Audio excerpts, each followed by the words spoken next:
Okey. Biasa bukan dekat setting saya sendiri kan. So dia ada agak awkward sikit. Apa hal saya tergagap-gagap ni? Okay, hai, Assalamualaikum warahmatullahi wabarakatuh dan salam sejahtera. Welcome back to my channel. Thank you very much for masih lagi sudi view video-video saya dekat dalam my YouTube channel ni. Dan terima kasih sebab sudi subscribe. Yang belum subscribe, tekan butang merah dekat bawah tu dan jangan lupa tekan juga butang notification supaya anda tidak ketinggalan saya punya video dekat dalam my YouTube channel ni. Okay, saya nak buat reaction sedikit berkenaan dengan isu inilah. Tapi sebelum itu saya ceritakan sedikit tentang apa yang berlaku, kronologi yang berlaku supaya anda boleh faham apa yang cuba saya sampaikan dekat sini. Sekali lagi, ini merupakan pandangan peribadi saya semata-mata, tidak ada kaitan antara hidup dan mati dengan orang lain. Yang baik tu ambil, buruk tu tolak ke tepi. Baik itu datang daripada Allah, buruk itu datang daripada kelemahan diri saya sendiri. Okay, saya nak berbincang berkenaan dengan isu cerita dia macam ni lah. Saya ceritakan dulu. Seorang ibu ni menzahirkan perasaan kecewa dia. Dia buat satu posting lah dekat dalam Facebook. Okay, di mana dia terima mesej WhatsApp daripada cikgu sekolah anak dia. Okay, anak dia tadi umur 5 tahun. Dia hantar ke prasekolah. Dah hampir 5 hari berada dalam sekolah tersebut. Masih lagi belum boleh membiasakan diri dengan keadaan yang barulah. Maksudnya sisi persekolahan. So apa yang berlaku apabila cikgu ni tadi dia bagi mesej seolah-olah menyalahkan ibu tersebut kerana tidak mendedahkan anak ini kepada situasi dekat sekolah, sehingga bila dia dekat sekolah cikgu tadi menyatakan bahawa anak ini tadi telah mengganggu sesi pembelajaran, sebab asyik merengek, menangis dan macam-macam lagi lah. Itu adalah aduan daripada pihak sekolah dan sebagai seorang ibu, of course ibu ni merasa kecewa, merasakan bahawa anak dia tadi menyusahkan orang lah, menyusahkan pihak sekolah dan macam-macam lagi. Baiklah, okey. Kalau dibagi kepada saya isu ini, saya akan pandang daripada dua sisi, okey, supaya kita boleh dapat pengajaran daripada apa di sebalik kisah ni tadilah. Yang pertama, kalau kita pandang daripada sisi ibu bapa dan kita pandang pula daripada sisi seorang cikgu. Pertama, kita tengok dulu daripada sisi ibu bapa. Sebagai ibu dan bapa, kita memang ada kebarangkalian untuk merasakan bahawa kita decide yang betul, okey, walaupun ada ketikanya perkara tersebut disumbangkan oleh diri kita sendiri, bukan menyalahkan ibu tersebut, don't get me wrong, okey, saya bukan nak salahkan ibu tersebut, tetapi apabila kita melihat satu situasi tersebut, kita kena lihat daripada segi sudut kelemahan diri kita sendiri dahulu sebelum kita menilai sama ada benda tersebut adalah daripada sekolah itu ataupun tidak. Okey. Pertama, kita sebagai ibu bapa, sebelum anak ke sekolah, apakah peranan kita untuk memastikan the readiness of that kids untuk pergi ke sekolah? Contoh, adakah mereka, anak-anak kita biasa dengan keadaan sekeliling? Maksudnya orang-orang baru, berjumpa dengan kawan yang sebaya dengan mereka, belajar atau memberi fokus. Kalau dekat rumah kan kita tengok kan, bila kita hantar anak kita ke sekolah, kita menyerahkan 100% perkara tersebut kepada pihak sekolah untuk memastikan anak kita ni ready ke sekolah, readiness untuk pergi ke sekolah. Okey, kesediaan. Tetapi kita tak meletakkan tanggungjawab untuk memastikan readiness ini tadi, school readiness ini tadi untuk menyediakan anak kita untuk pergi ke sekolah. That is first thing. Second one, apabila kita sebagai ibu bapa menghantar anak ke sekolah, tapi dalam masa sama kita tak meletakkan rasa percaya kepada pihak sekolah untuk menjalankan tanggungjawab mereka. Misal kata, contoh, saya tak judge semua, saya bercakap secara umum. Misal kata anak ni baru hari pertama masuk ke sekolah, kita kadang-kadang ada kebanyakan untuk tanya banyak kali kepada pihak guru.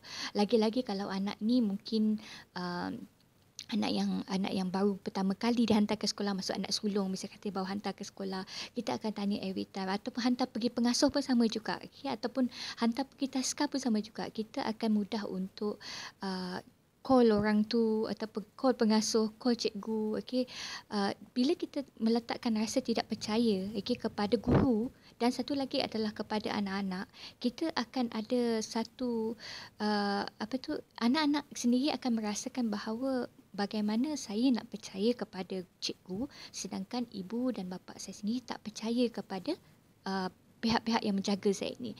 Jadi anak ni akan mudah untuk berperilaku seperti orang yang berperilaku seperti defensif tau. Dia akan mudah, dia defensif dia macam mana? Cara dia untuk self regulate dia, bagi rasa tenang dalam diri dia. Salah satu caranya adalah menangis.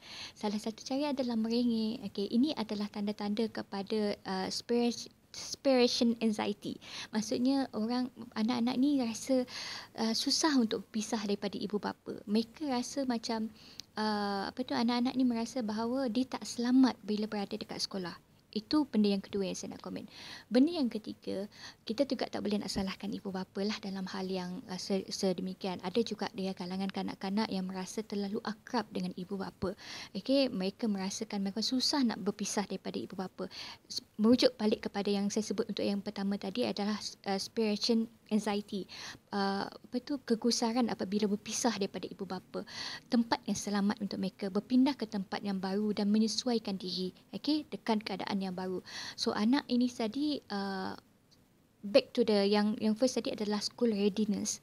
Maybe anak ini memang belum bersedia untuk ke sekolah, tetapi kita walaupun dia tidak bersedia untuk ke sekolah, selagi mana dia tak pergi ke sekolah, dia tak akan bersedia. Anda faham tak maksud saya dekat sini? Okay, itu poin untuk ibu bapa. Jadi saya tak salahkan secara total kepada pihak sekolah. Bagi pihak sekolah pula apa dia? Macam mana peranan ibu bapa untuk memastikan anak ini ready untuk ke sekolah, begitu juga pihak sekolah, okay, untuk ready, bukan hanya daripada segi bersedia untuk menerima pelajar itu sendiri, ataupun dengan kata lain, mereka kena bersedia daripada segi environment dia, welcome environment yang boleh menyediakan pelajar tersebut untuk menerima pendidikan di sekolah. Salah satu penyediaan bagi pihak sekolah bukan tempat dia warna-warni cantik-cantik kan, ataupun ada taman permainan untuk anak-anak, kemudian ada setup. That is physical readiness. Tetapi yang paling penting adalah kesediaan seorang guru. Daripada segi skill seorang guru untuk mengajar di sekolah tersebut. Bagaimana mereka boleh menarik diri anak-anak ni tadi kepada mereka, supaya mereka juga turut merasa selamat apabila berada dekat sekolah, bukan hanya berada dekat luar, bukan hanya berada dengan ibu bapa, bukan hanya berada dengan kalangan adik-beradik, tetapi mereka merasa selamat apabila mereka bersama dengan guru-guru. So that is benda yang paling penting, okay, iaitu skill guru-guru. Okay. Yang kedua, bagi pihak sekolah itu sendiri, apabila berhadapan dengan isu seperti ini, anda tidak sepatutnya menyalahkan ibu bapa 100%. Cuba tanya kelemahan pada diri anda sendiri. Bagi guru dia tadi tanya kelemahan pada diri anda, adakah anda melakukan tindakan yang betul, okay, untuk mengatasi masalah-masalah seperti ini. Baru seminggu kot, takkan tak tahan. Okay, kalau tak tahan untuk mengajar dekat sekolah lagi-lagi sekolah prasekolah, jangan mengajar, jangan jadi cikgu. Okay, sebab bila kita berhadapan dengan anak, kita kena sentiasa sabar. Okey, itu yang kedua. Yang saya sebutkan tadi adalah daripada segi skill ataupun daripada segi kemahiran seorang guru itu dalam menyampaikan dan memastikan anak-anak tadi ready untuk ke sekolah. Okey, mereka harus bertindak sebagai tools lah, okey, untuk memastikan anak-anak ni tidak berhadapan dengan anxiety, okey, ataupun kerisauan apabila berpisah daripada ibu bapa. So yang ketiga adalah bagaimana mereka bertindak dan bertingkah laku. Okey, yang ketiga dan yang terakhir adalah ibu bapa, guru-guru perlu memastikan bagaimana mereka berinteraksi dengan ibu bapa itu dengan cara yang tepat, supaya benda-benda yang berkaitan dengan seperti ini tidaklah sampai menjadi viral. Keadaan macam ni kan saya tengok ada dalam 3,000 4,000 lebih perkongsian daripada posting ibu ni tadi. Ini adalah satu tindakan ibu bapa apabila tidak berpuas hati dengan pihak sekolah, bukan kerana tujuan mereka untuk memalukan pihak sekolah. Mungkin orang tahu sekolah itu dekat mana, jadi bukan untuk memalukan pihak sekolah, tetapi atas ketidakpuas hati disebabkan guru ini tadi menyampaikan sesuatu perkara yang boleh menyebabkan hubungan di antara ibu bapa dan pihak sekolah ini menjadi rosak. Okey, jadi tindakan tersebut bila dia mesej ibu tersebut perlulah ada pendekatan-pendekatan yang tertentu. Sebab cikgu-cikgu kena percaya juga, kena meletakkan diri mereka sebagai ibu bapa. Kalau ibu bapa menerima mesej macam ni, apakah perasaan mereka?